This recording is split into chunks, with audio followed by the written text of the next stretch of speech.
আসসালামু আলাইকুম। প্রিয় দর্শক, দুদিন আগে আপনারা দেখেছিলেন যে হিউম্যান রাইটস ওয়াচ তারা একটা প্রতিবেদন দিয়েছিল বাংলাদেশের মানবাধিকার পরিস্থিতি সম্পর্কে, এবং সেখানে তারা বলেছিল যে সন্ত্রাস দমন আইনের মাধ্যমে এই সরকার যেভাবে বিভিন্ন রাজনৈতিক দলকে নানাভাবে নিপীড়ন করছে, রাজনৈতিক নেতৃবৃন্দকে নিপীড়ন করছে, তারা সমালোচনা করেছিল। এবং রাজনৈতিক দল যারা নাকি সরকারের নিপীড়নের শিকার হচ্ছে বলে হিউম্যান রাইটস ওয়াচ বলেছিল, তাদের মধ্যে মূলত রাজনৈতিক দল হলো আওয়ামী লীগ। আওয়ামী লীগ সম্পর্কে তারা বলেছিল যে আওয়ামী লীগকে স্পেস দেওয়া উচিত।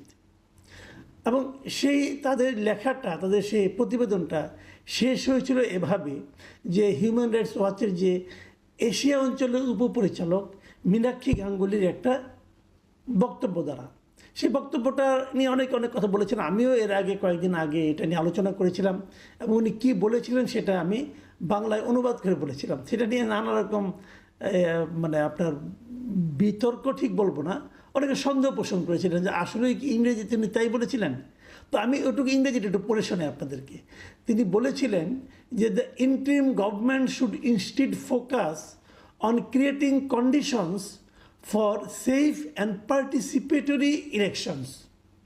মানে মূল কথা হলো যে অন্তর্বর্তীকালীন সরকারের এই সমস্ত টর্চার যেগুলো আছে, এগুলো এই যে এন্টি টেররিজম ল এটসেট্রা, এগুলো না করে বরং তাদের অধিকতর মনোযোগ দেওয়া উচিত কিসে, একটা নিরাপদ ও অংশগ্রহণমূলক নির্বাচনের পরিবেশ তৈরি করার জন্য।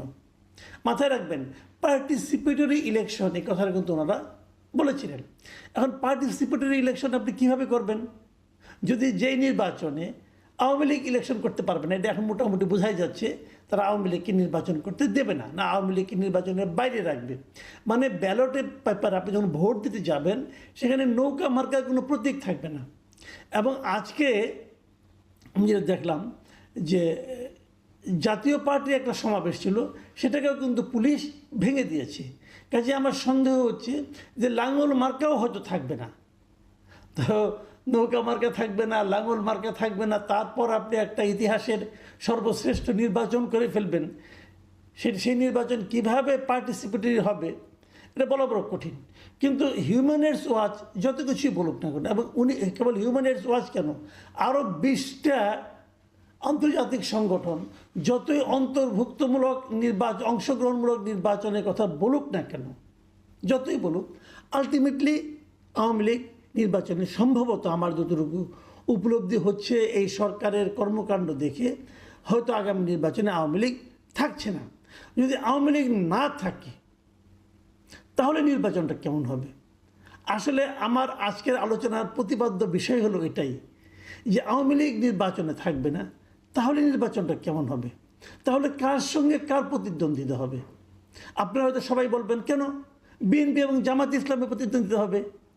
আমি যদি বিষয়টাকে ঘুরিয়ে বলি, একটা কথা ভাবুন তো, এই বাংলাদেশে যে কোনো পরিস্থিতিতে যদি নির্বাচন হয়, এখনকার বাস্তবতায় জামাত কিন্তু প্রতিদ্বন্দ্বিতা থাকার মতো কোনো দল না।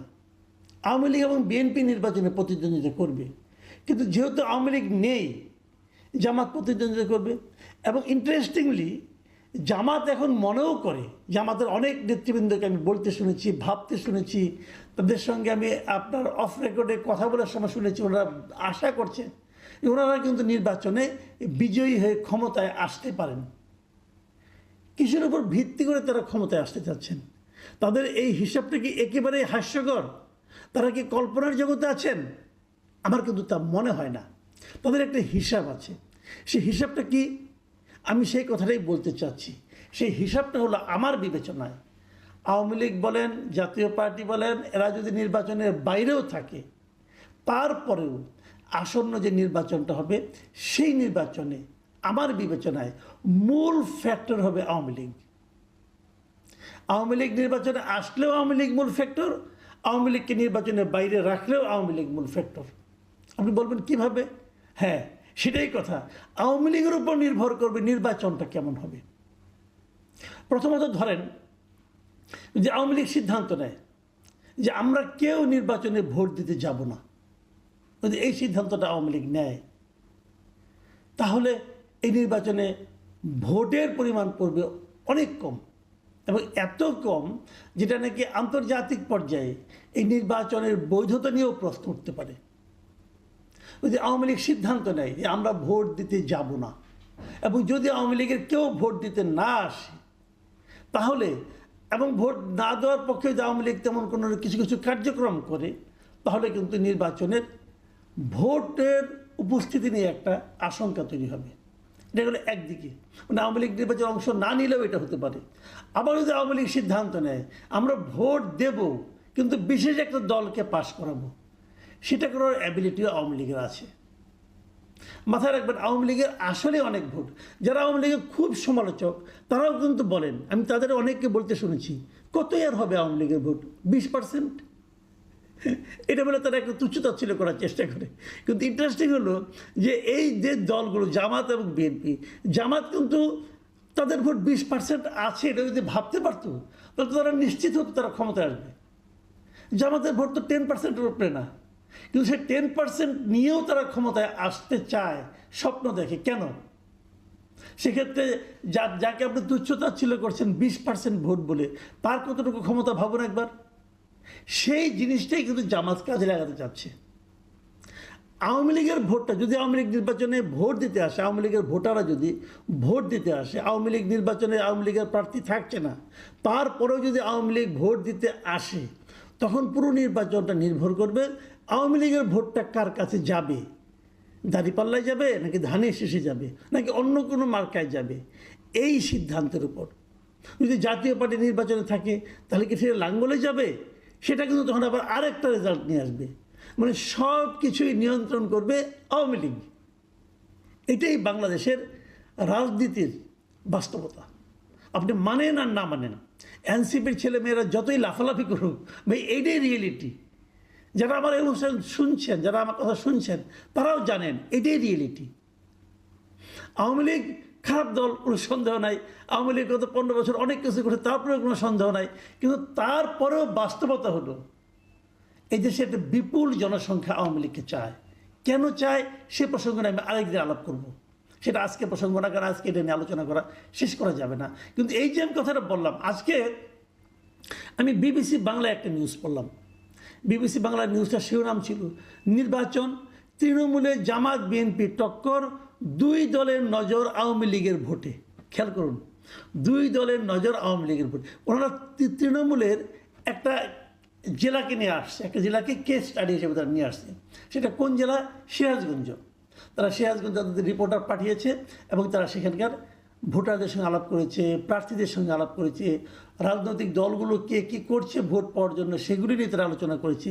এবং সেখানে তারা বলেছে যে এখানে 6টি আসন আছে এবং সবগুলিতেই বিএনপি বলেছে তারা জিতবে, জামাত বলেছে তারা জিতবে।